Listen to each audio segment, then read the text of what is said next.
All right, so welcome to episode 1 of Greatness is Waiting, the podcast. This has kind of been a long time coming, been a real passion of mine to get the chance to really share what I do every single day, which is really just try to motivate, inspire, and get as much information out as we can. Today we have with me a good friend of mine, a collegiate football player, super strong guy, aspiring triathlete, regionals competitor, CrossFit Games athlete, gym owner, entrepreneur, Jeff Evans. So I'm glad to have you here, bro. I appreciate it, man. Good to be here. Yeah, definitely. So before you guys do anything, do us a favor. Go over to the Flexicus website. Huge thanks to Flexicus helping us to put this on and sponsor us. You can see them at facebook.com/Flexicus and also flexicus.com. And also go over to my Facebook, facebook.com/TheWattsGuy. And also give us 5 stars on iTunes if you enjoy the podcast. If not, maybe tell us how we can make it a little bit better. So yeah, Jeff, first off, man, dude, please tell us about yourself and what you do for those that don't know you, man. Just give us some background. All right, so born and raised Fort Myers, Florida. I'm 26 years old. Been doing CrossFit coming up on 3 years now. Been with Invictus almost the whole time. I actually worked for my coach, CJ Martin. Great guy. Played college football, like you said. I ran track all of high school, and Awesome, man. you know, a lot of sports. I played receiver in college. I was a little smaller than now, but CrossFit definitely got those gains in. When you say smaller, break that down for us a little bit. Like college, the athlete you were, how much were you lifting maybe versus how big you were and whatnot? Yeah, definitely. So I was about 192 to 194. All we did was run every day, playing receiver. Yeah. Most of my maxes, like my power clean was about 330, 335. I'm at 375 now, power clean, squat clean and jerk. I'm at 405. I was at like around the same 330, 335. Back squat was at 445. I'm at 540 now. So CrossFit has definitely increased all my strength numbers. And I've never done a handstand push-up in my life, a muscle-up. So doing those things are definitely fun. Yeah. Compared to what I used to do. So I'm definitely excited about CrossFit and where I'm headed and keep it going. Tell us a little bit more about CJ and Invictus. For those that don't know what Invictus is, tell us a little bit more about that and how you got involved with them and what exactly CJ and Invictus do. So I got involved with Invictus through an old sponsor. He was getting his programming done by him. So he told me about him. I checked him out, emailed him, and told him all my stats and stuff and how long I've been doing CrossFit, and he wanted to work with me. So ever since then, I've been with him, and now I'm a part of his staff teaching competition camps. So we go over the Invictus mindset, how we, anything from barbell cycling, gymnastics, posterior chain development, anything you need to know about how to compete. Also nutrition is a big thing. Right. But I love working with them. We have a great team. We have athletes like Josh Bridges, Camille LeBlanc, Jenny LeBeau, Asia Bartow, like a lot of games athletes who have a lot of experience that I learned from and still learning from. So I love it. Yeah, so you actually just got back from a camp that was out in San Diego, right? Yeah, I just got back 2 days ago. Got in at 1 a.m. Tough day the next day. Yeah.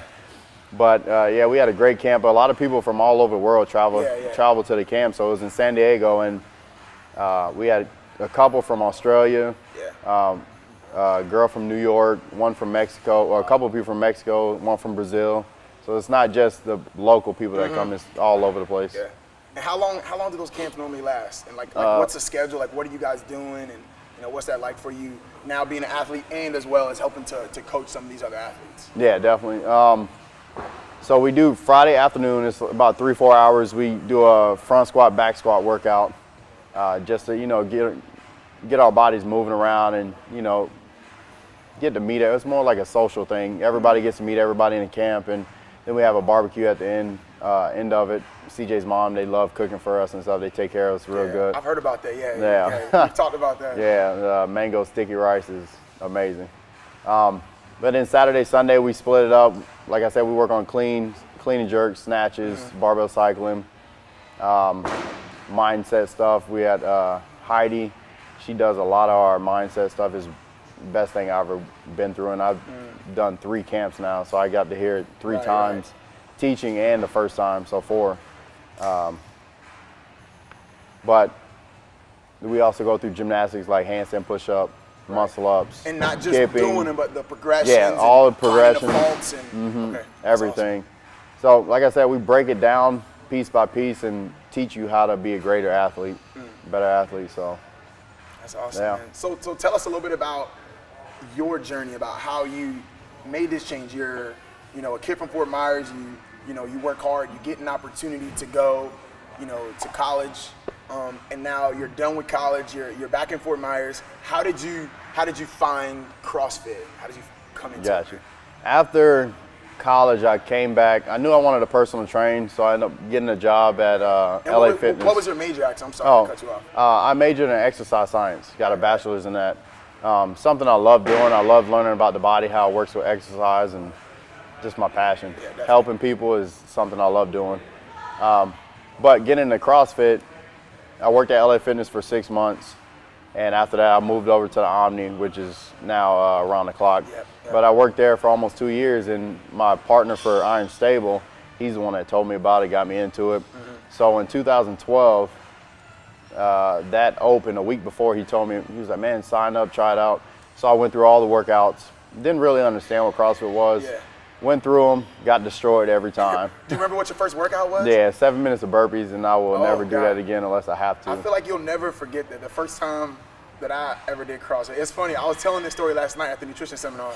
So at the time I was running performance training down in Punta Gorda, same thing like you, and I was loving it. I had a huge passion for it, and I just saw a picture of Rich Fronin, and I was like, well, what's CrossFit?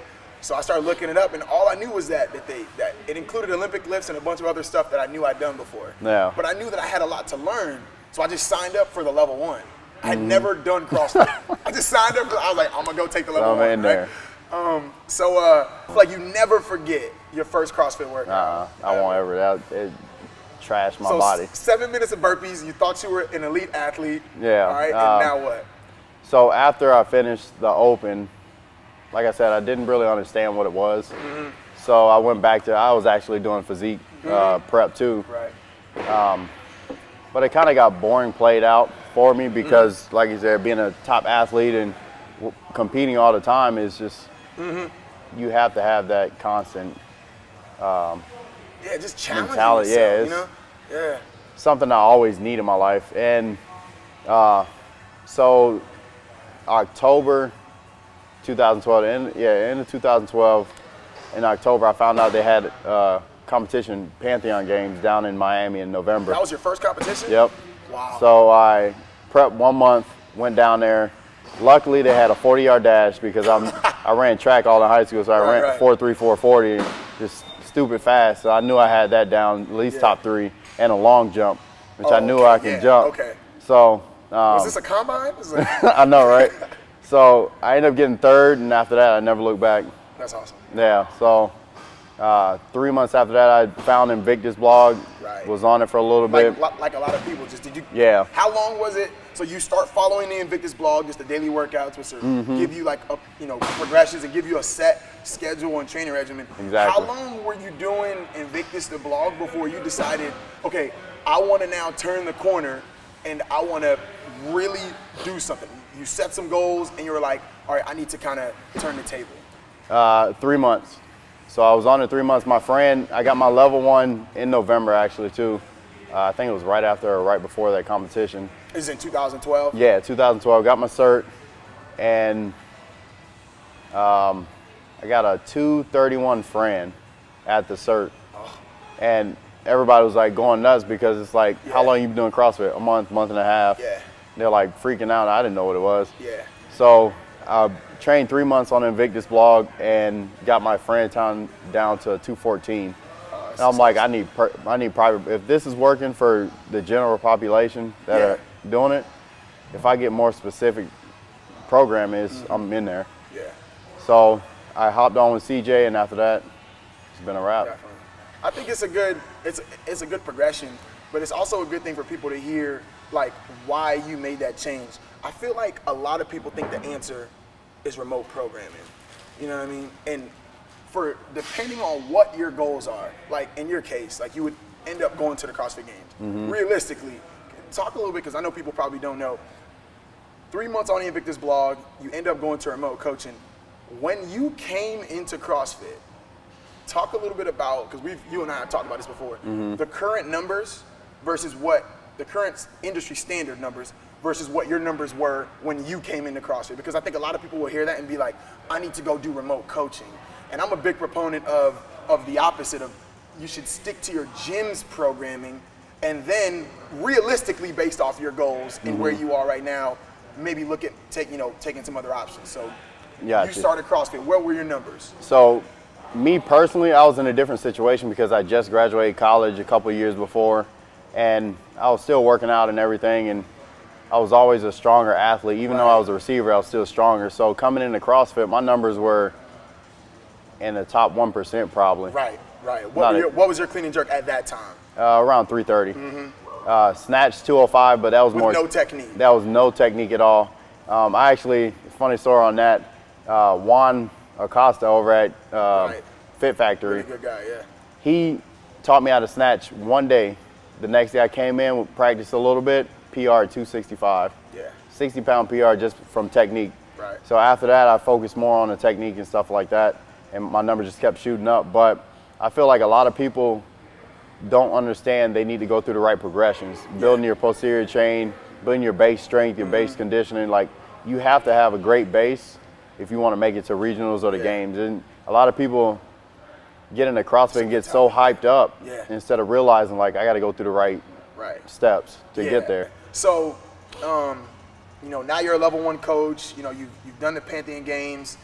I saw you in early 2013 at Wadapalooza. So talk about that. What was that like? Because that was like, besides, now Pantheon was big. Wadapalooza was bigger at the time. Yeah, way bigger. Yeah, talk a little bit about that. So with that one, I started figuring out who everybody was in CrossFit, and I started getting a little bit of hype behind my name because everybody was seeing my numbers, strength videos and stuff. I was big on YouTube, or starting to get big on YouTube. And it was kind of in my head a little bit, blowing me up. And I was, I'm going to go out here and kill it and crush it. Yeah. Got out there and realized CrossFit is not about just strength. So every Metcon I think I finished 15th place. And it's funny because the strength event I got a 0 on because I went out there thinking I'm He-Man, and I warmed up real good. It was a complex 3 hang clean, 3 front squat, 3 presses. I remember that, yeah. Mike Popa was out there. Yep. He was out there at that time. That was a real good one on stage, So I went out there. I'm in the warm-up area, banging out 315. I'm like, I got this. Everybody looking like, holy shit. Yeah. Hopefully I can say that on here. We good. But yeah, I'm banging out 315. I'm like, all right, I got it. And I guess they got behind a little bit, so I'm 15, 20 minutes layover where we're just standing there in the corral, and they walk us out, load 315 up. I'm like, man, I got this, is nothing. They say go, bang out my 3 hangs, bang out 3 front. I get to the press, go to jerk it, and have nothing. I re-rack, try to press it again, nothing, drop. Oh, man. Went down 20 pounds, missed it again. Went down 20 pounds. I remember that one. It was because how long did you have to do it? Like every minute or 2 minutes. I think it was every minute. Yeah. Killed me. I remember that one. It was definitely an eye-opener for me to focus more on my weaknesses than my strengths.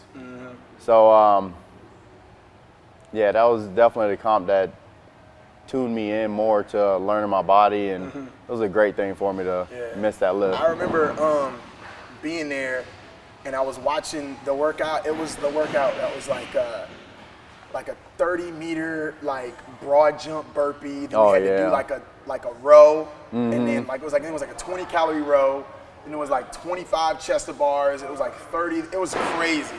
And then you guys got to the racks, and I think it was like 5 front squats, 5 split jerks. It was, and I just remember watching. I was like, man, I don't know who that guy is, but I know he's gonna be somebody. I was like, man, who is this guy? So yeah, it's cool to see the progressions from there and what you're able to share here with the athletes and stuff. So let's talk a little bit about now. Since we talked about competitions, let's talk a little bit about like game week and game day preparations for competitions? I mean, we're talking, getting ready, for regionals, getting ready for the games. I mean, even that type of stuff, taking what you use there into just a normal competition. Because I feel like so many people, want to take, 2-3 days off, before their competition, and so they can be rested, for the competition. And then they want to take 2-3 days off because they're seeing these, and when we say smaller, we mean that this isn't like the Super Bowl of your year. Like for you, the playoffs are the Open, and then the Super Bowl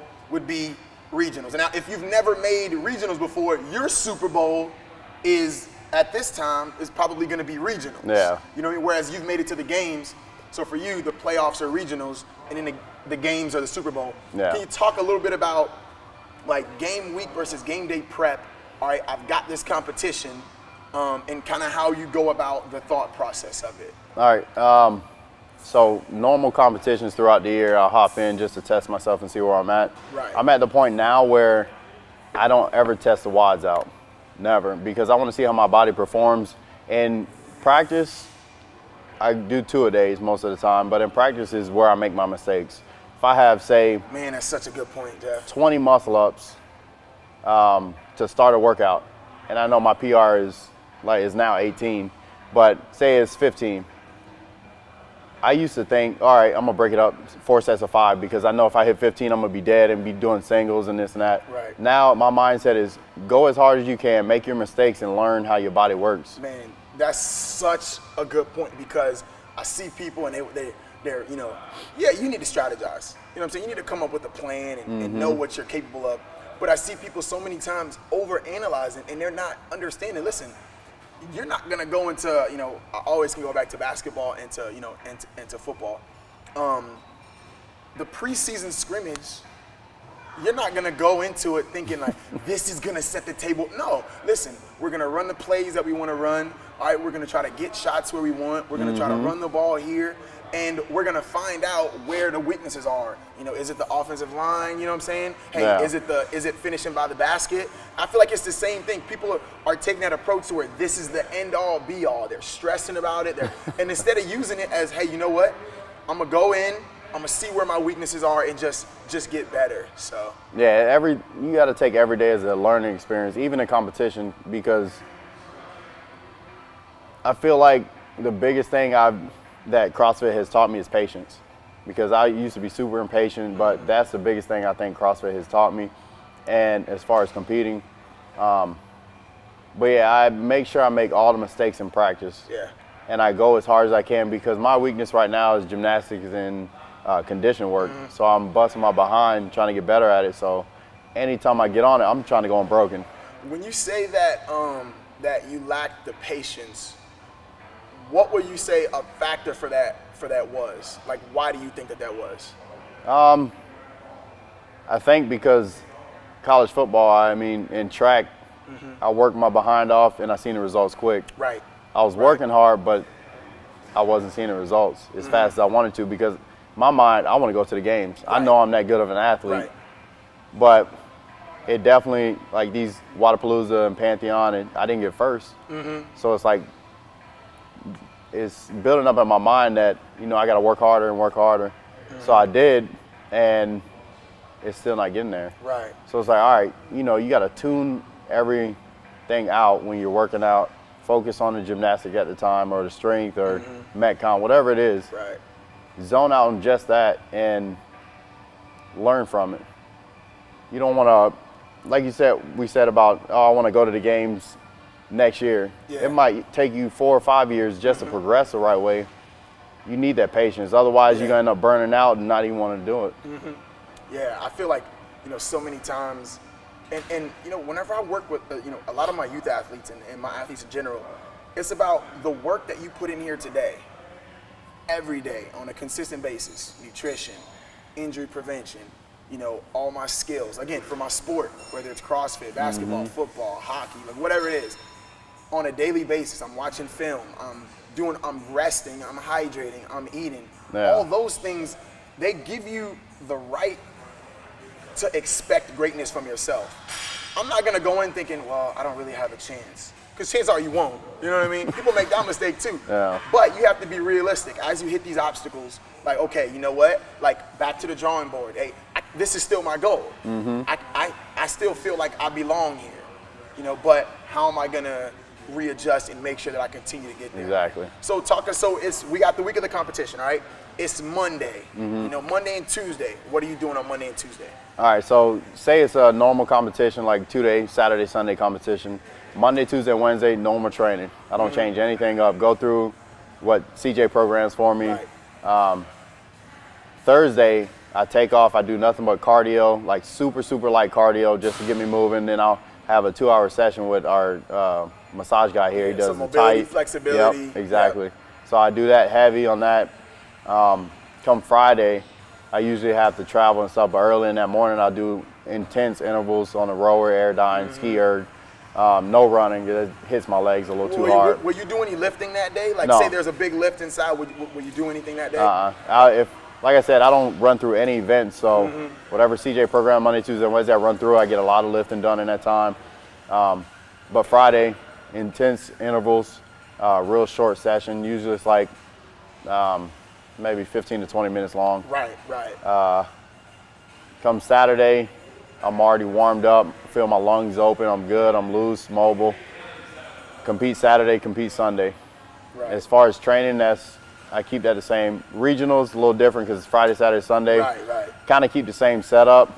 But Thursday I'll do interval work just to loosen up. Wednesday I'll take off. Monday, Tuesday I'll Normal work training. out. Wednesday will be your day with your physio. All right, awesome. So I just slide it down. The games was super different for me because it was my first time there. I had no idea what to expect. Right. And we had a workout on Thursday.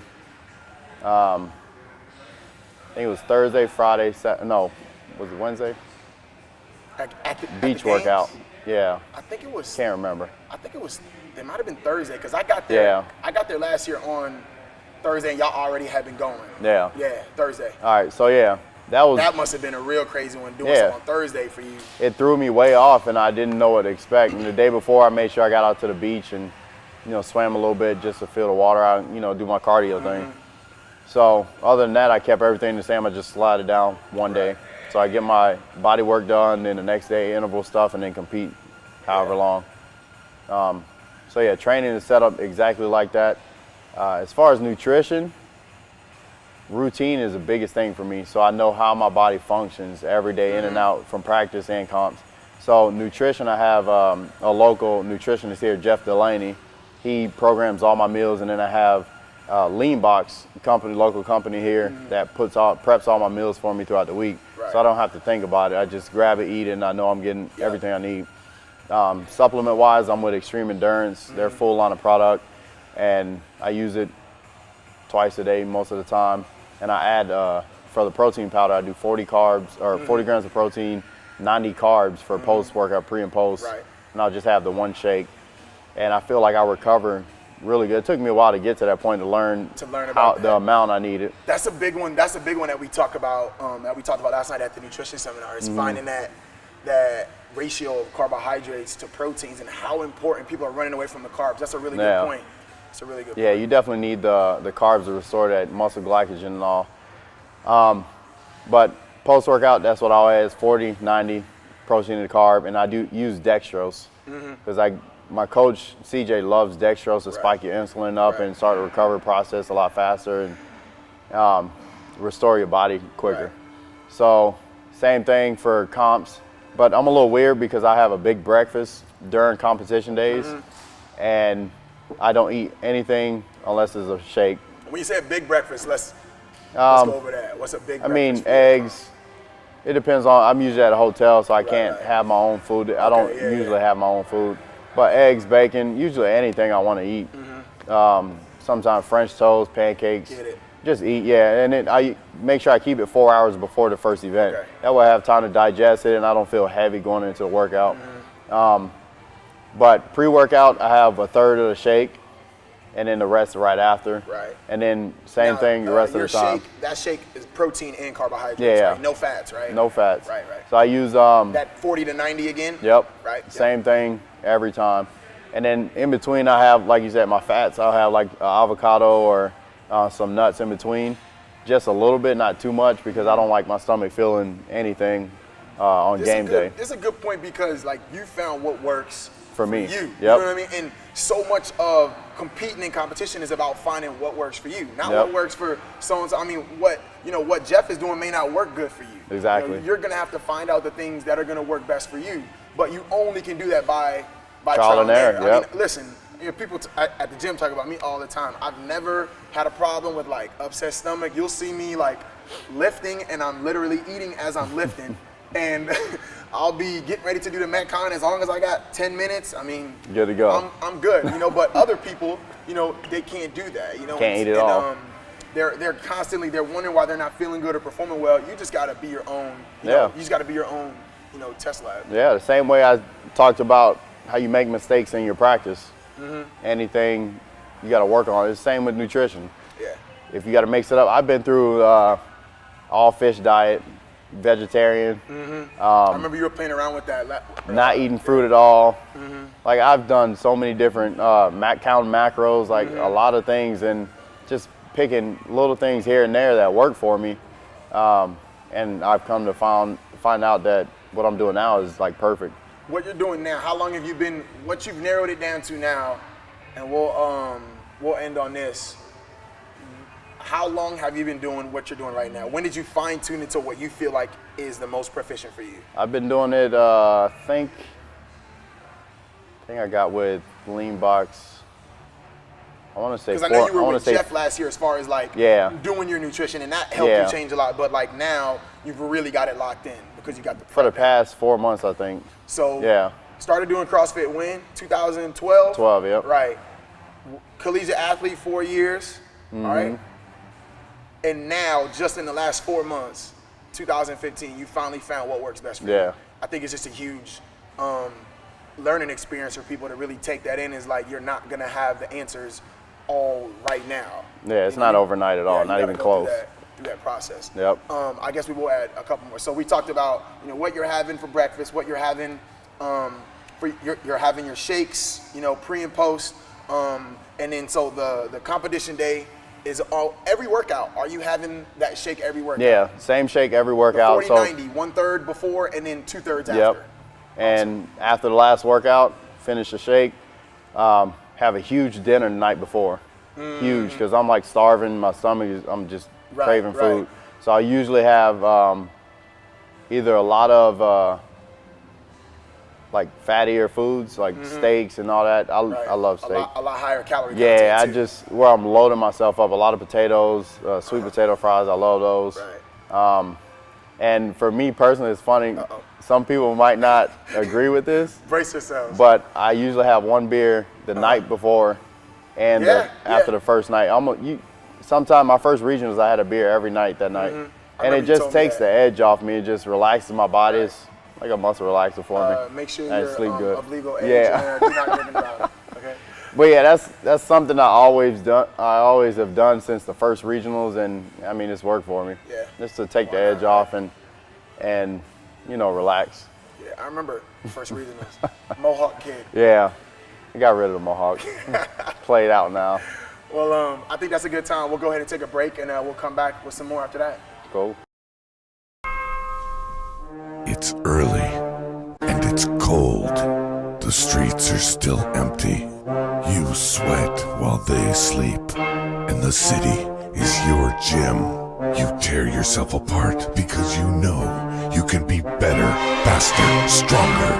Flexicus strengthens your joints to give you the ultimate edge to push through the most brutal workouts so you can be the best. Flexicus.